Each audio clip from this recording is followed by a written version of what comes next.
Okay, so here's the sitch. I told myself that I wasn't gonna buy this, but then I ended up getting it. But, hear me out. I'm actually not disappointed. So let me share my thoughts on why I really like this new iPad.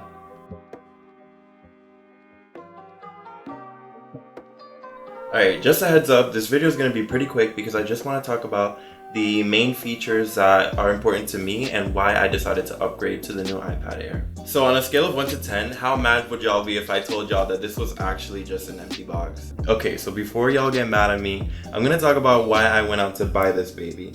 The first thing is because of the updated design. As you can see, the screen to body ratio has increased compared to the previous models, and it just overall looks really sleek and super nice.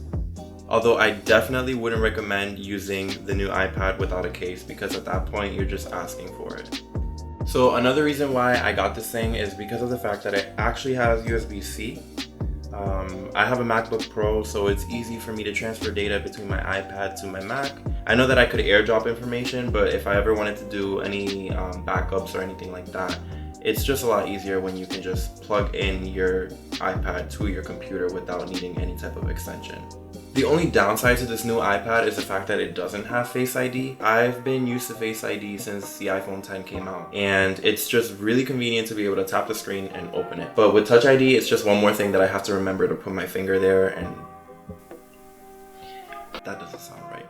A couple of things worth mentioning, which I personally don't really care about, but you guys should know, is that the iPad Air 4 has an upgraded processor, and it also has an upgraded camera, which I will talk about in a bit. Also, another thing is that this iPad is slightly heavier than the previous models, but honestly, you're not going to notice that, and it shouldn't be a deal breaker for you.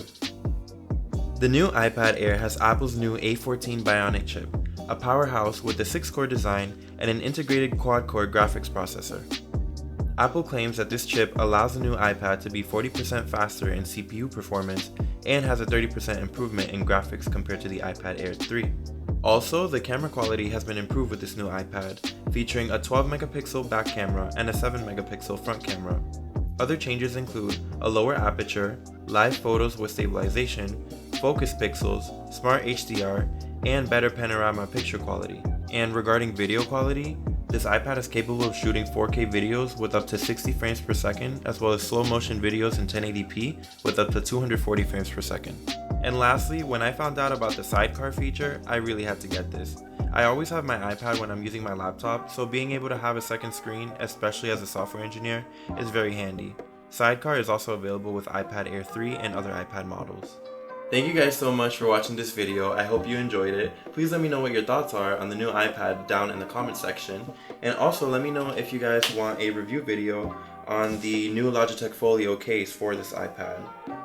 It's actually pretty sweet so far, just throwing that out there. But let me know if you guys want a full review on this bad baby. Thank you guys again. Peace out.